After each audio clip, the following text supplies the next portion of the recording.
verse 22.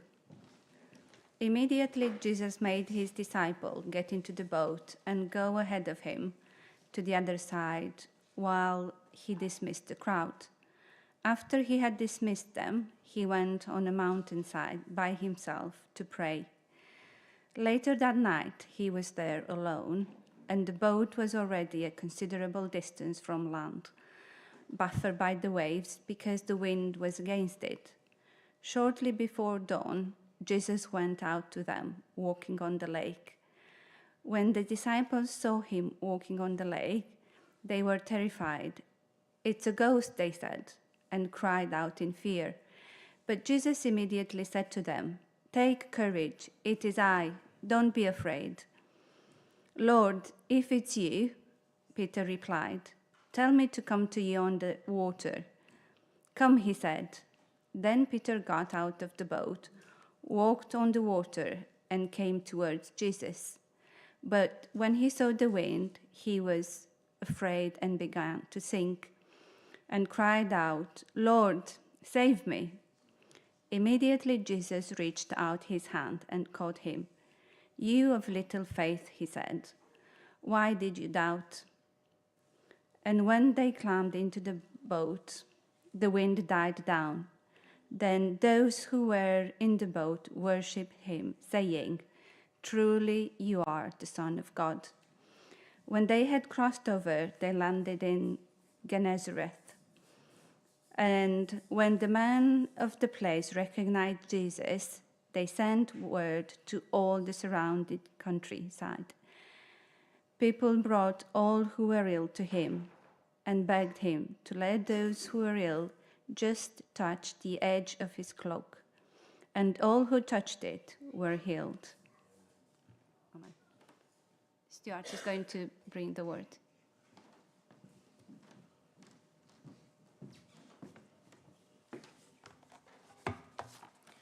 Morning, everybody. Good morning. It's good to be here with you this morning, speaking to you. Some of you may know this, that before Kevin left, a few of us had some preaching classes. And one of the things he told us is very important when we're doing a sermon, is to give the sermon a title. So I've done that this morning. And my title is The God Who Calls Us Forward. And hopefully as I carry on with this sermon, that will make complete sense to you. Very quickly, just before I start, is if I was to sum up this sermon that I'm about to present to you this morning, this would sum it up. One of the songs that Mark sung this morning, I just very quickly saw it up on the screen and I thought I need to jot that down because this really does sum up what I'm going to say to you this morning in a nutshell. So it's this, it's God, I look to you, I will not be overwhelmed, give me vision to see things like you do. That's our hope, isn't it? We want to look to him, we want to not be overwhelmed because of God's great love for us, and we know we can approach him and come to him, but also we want to see things the way he sees them, not the way we see them. So, with that said, we'll start. So this morning, we're going to be looking at Jesus walking on water, and then Peter walking on water with Jesus, and the rest of the disciples seeing this as well. So when I was thinking about this week, I decided to go down this avenue. So if we look at the passage straight away, we can see one very important thing about Jesus and the disciples at this stage. They already have a relationship with one another. They've already got a good relationship. I'm not saying it's a perfect one at this stage, but it's a relationship. And it's a relationship where Jesus can speak to them and the disciples can speak to Jesus, which is very important. And Jesus asks them to do something straight away. He wants them to go ahead in the boat, on their own, while Jesus goes ahead of them to pray. And they listened. So that says to me that they had that relationship. And it's very important in our lives that we, like the disciples, make a decision. And most of us here this morning, I'm sure, have made that decision, but we have to continue to make that decision on a daily basis. And that is a change of authority. That means that we have to decide we're not living for ourselves anymore. We are living for Jesus. Jesus is the one with the authority in our lives. When we give our lives to Jesus, we're not saying, I believe in you, but I'll do things my way. We are meant to be saying, Jesus, I believe in you, and I want you to direct my life now. Not me, you. And that's what we've got to do. And sometimes we have to come back to that and realize we've gone a little bit wrong, a bit off target. But we come back to Jesus like we're meant to do. And that's what the disciples needed to do. They made a decision. Jesus called them and said, I want you to follow me. And that changed their life, didn't it? They were fishermen. They were people, some of them were humble, not others. I wouldn't say Peter was a humble one, but they were human beings with flaws, and they was just doing a job, and that's good. But Jesus saw them and thought, there's more to you than just what other people might see. And he called them to follow him, and they had to make that decision. And when they did, their lives were changed. And I'm sure you can think of a time when you've given your life to Jesus and your life has been changed. If it hasn't, then you haven't given your life to Jesus. It changes you. It definitely does.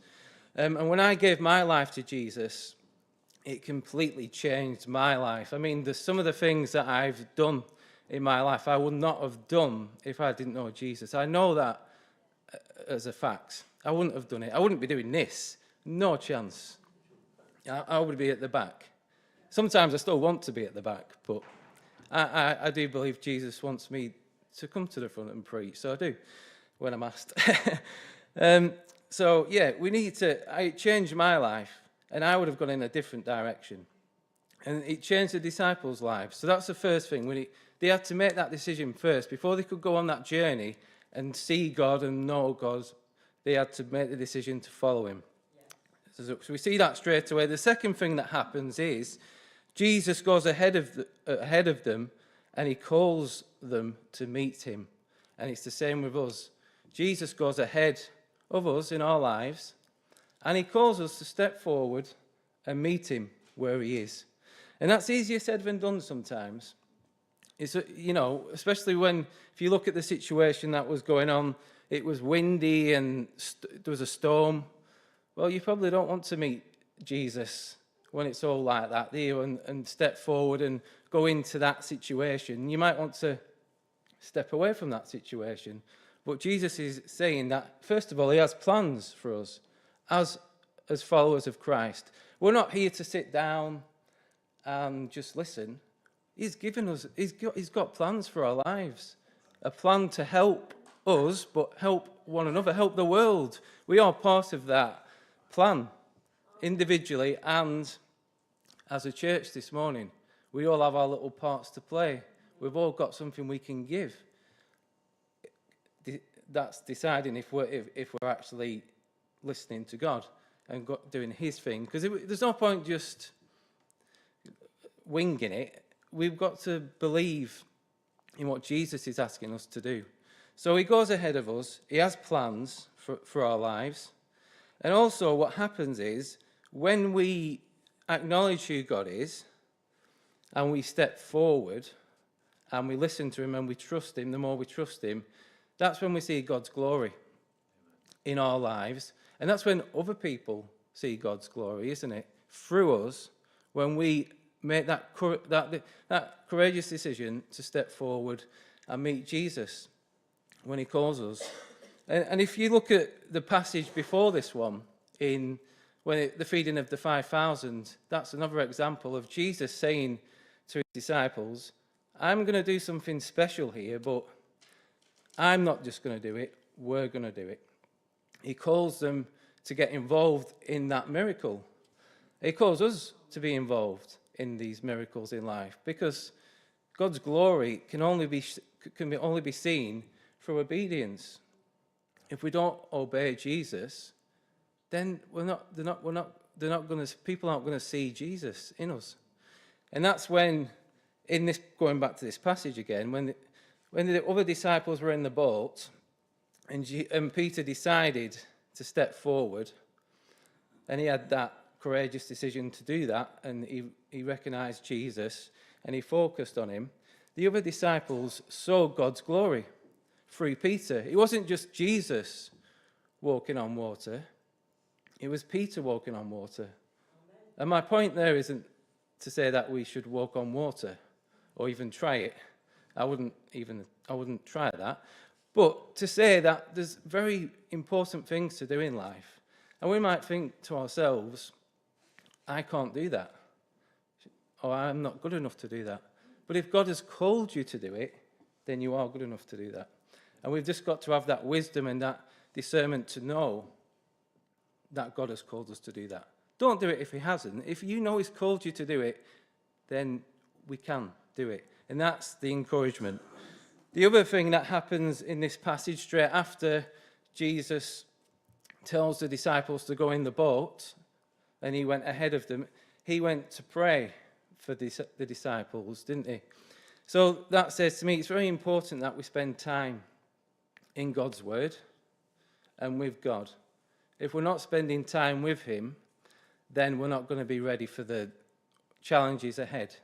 We're not going to be ready for the blessings as well, because we're not going to see them, we're not going to acknowledge them. The closer we are to Jesus, the more we see things like the way Jesus does.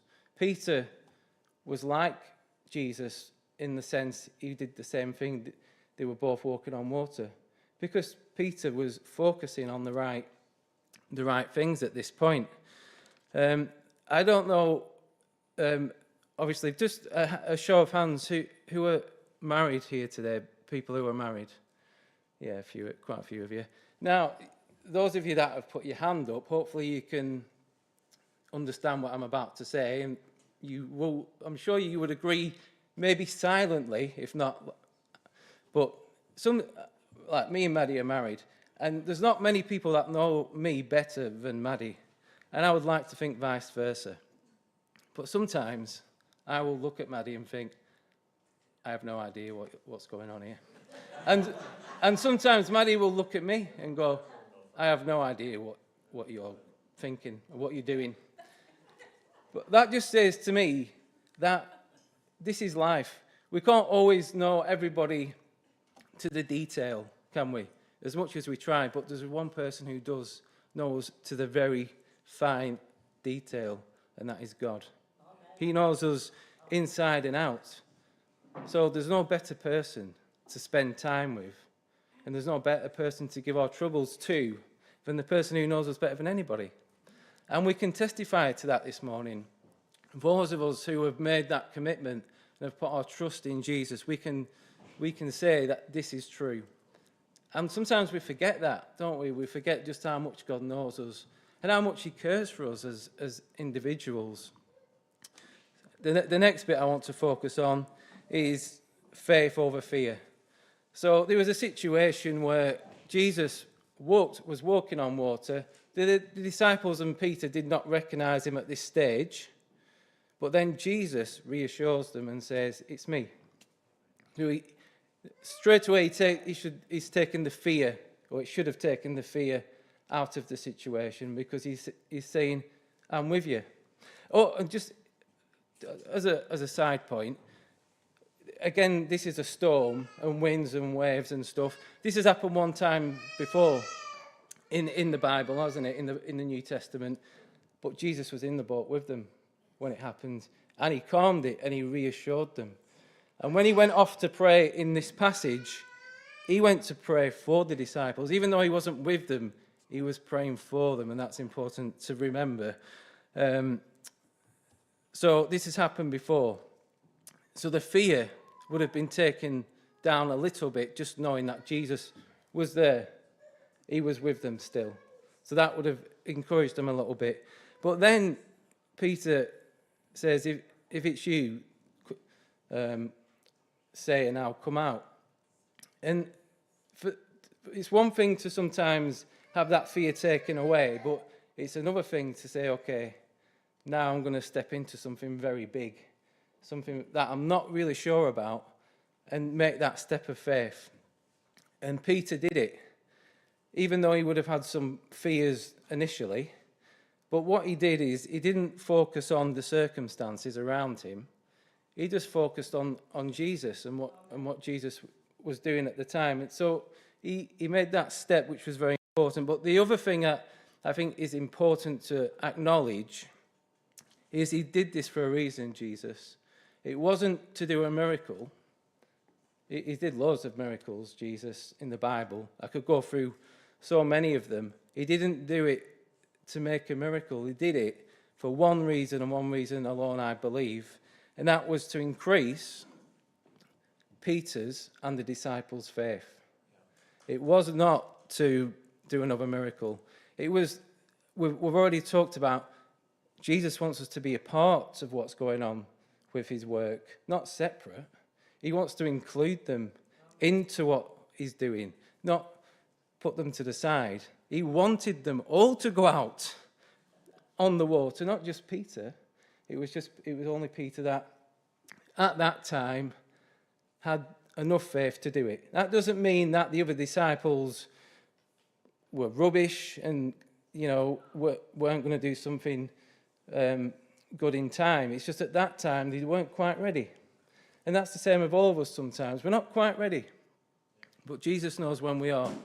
And when we are, we will step forward and Jesus will be waiting like he was with Peter. So don't look at the circumstances.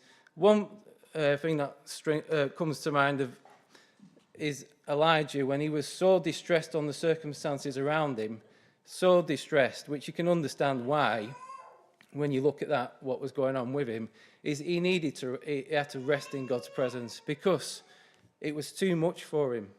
It was too much. And the circumstances, when we focus too much on them, they just bring us down. They take us away from God sometimes, and they stop us moving forward. And even when we're in a time of waiting, it's never to stay there. It's always to move forward. God is always wanting us to move forward in our relationship with him, but also in our life. He doesn't want us to just settle. He wants us to move forward spiritually and produce. In Genesis, we were created to know God, to walk with him, and produce good things. That's not changed. That's still the same. We need to know God, walk with him, and produce good things. So fear can be taken away by our faith. And we need to increase that. We need to keep coming to God and ask him for more faith, because he's the only one that can give us the faith. The next one, I'm not too far away now in finishing. We need to focus on God. Now, I know I've said that a few times, but focus on God for a reason, because we've talked about circumstances, which I've said a few times, but in this passage as well, there was a point where Peter doubted, just for a split second, and that was enough for him to go down in the water, wasn't it? That split second when he stopped believing in Jesus, he went down. Now, Maddie's probably going to cringe when I say, there's always certain stories I like to share, and I've shared this one so many times that Maddie gets fed up of hearing it. So I apologise to Maddie, and you've probably heard it maybe a few times yourself. But there's an example. This is true. That ostriches bury. See, Maddie knows it. Bury their eggs, and what they do is they've got very small brains. Apparently, they've got a brain the size of a pea. So if they take their eyes off where they've buried the eggs, they won't know where they are. They've got to keep their eyes fixed. And apparently they can see for miles and miles as well, apparently. This is what I've heard. So, but the moment if they take their eyes off, it's finished. They've forgotten where it was and they've missed it. And that can be the same with us sometimes. If we're not focusing on God, we miss the point. We forget the important things in our lives and we let the other things come in. Because if God isn't helping us at the time, something else will come in. And it's usually not a good thing, is it? So as Christians, we have to take these opportunities to allow God to keep ministering to us. And we need to focus on him. We need to give those doubts to God. Because we know what Jesus does with those doubts. He doesn't condemn us. What did he do with Peter? He didn't condemn him. He saved him and picked him back up. And I don't believe he rebuked him in a way that said, you're rubbish, you got it wrong. I think he said it in a way that was, you was doing so well. Why did you doubt? Not to condemn him and push him further down, just to say, you did it. See what you did when you trusted me. Why did you stop? Jesus wants us to keep trusting him, keep believing. We need encouragement, don't we, as believers? We can't do it on our own. So those doubts, and we all have doubts, we need to give them to God. We all make mistakes, don't we? You know, Peter made a mistake. He was going to make even bigger mistakes than that further along the line. He denies Jesus 3 times. That's quite a big thing to do, considering he said that he would die for him. That's not, is that somebody that looks like a good Christian to you? Probably not at the time. He got it massively wrong. And he got other things wrong. But he always came back, didn't he, to Jesus? And that's the key. He came back. He keeps coming back. And that's what we need to do. That's why we're here this morning. Maybe some of you didn't want to be here this morning. Maybe you saw the rain and thought, I don't want to come. We've got to push ourselves sometimes, don't we? Sometimes, again, our circumstances can be so big that we don't want to do anything. We don't want to go. But that's what the enemy wants. He doesn't want us to come to church. He doesn't want us to meet with God because he knows what will happen. We will be blessed. We will move forward. Maybe not straight away, but we will. It's a promise. He never leaves us as we are. Now, I only found this out recently. You may have known this, but I did not. I've just recently found out about this. You know WD-40? Well, I know what it's for, and I've used it many times, but I did not know this fact, why it was called WD-40. I knew the WD bit, but I didn't know the 40 bit. I just thought, I don't know, it was a catchy thing to say. But apparently why they called it WD-40 is because the guy got it wrong 40 times before they got it right. Did you know that? Just look it up, not now, but look it up when you go on. Apparently this is why they call it WD-40. We all make mistakes. We all get it wrong.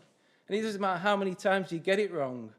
If we can learn from it, if Jesus can show us something through it, then it's not a mistake, it's progress, isn't it? That's what it is. And the final, well, no, there's 2 more actually. Jesus saves. I'm going to go very quickly with this. He saved Peter when he got it wrong slightly. He saved him and he restored him. That's what Jesus does. He saves us in our lives. He restores us. He doesn't just pick us back up. He restores us and puts us back together again. An example of that is, if you think of a mechanic fixing a car that is pretty much completely destroyed, the mechanic knows how to put that car back together again. And it might be very, very pricey. And I've had 2 cars where it's been that bad, I've had to just get rid of it because it was too expensive to fix. But the mechanic can fix it. And the price has been paid for by Jesus already. We don't pay for that price anymore, do we? Jesus has, I know that's not happened here, but we know it does. The price has been paid. So when he restores us, it's because he loves us. It's because he wants us to restore our relationship with him, and he wants us to move forward. And the very, very final point is divine authority. Jesus has divine authority over creation, over all living things. And we need to remember that. We need to know the God we serve. We need to know that he is all-powerful, but he's also all-loving as well. We should acknowledge that he has the ability and the power to change ourselves and people around us. The disciples were blessed when they saw Peter walking on water, and they were encouraged, and their faith was encouraged.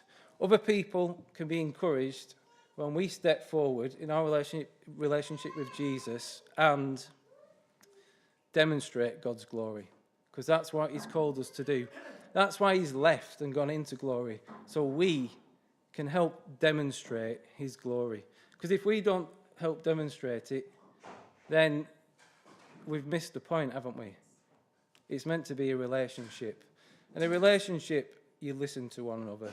So we need to listen to Jesus, we need to respond, and we need to be thankful for what he's done. Thank you.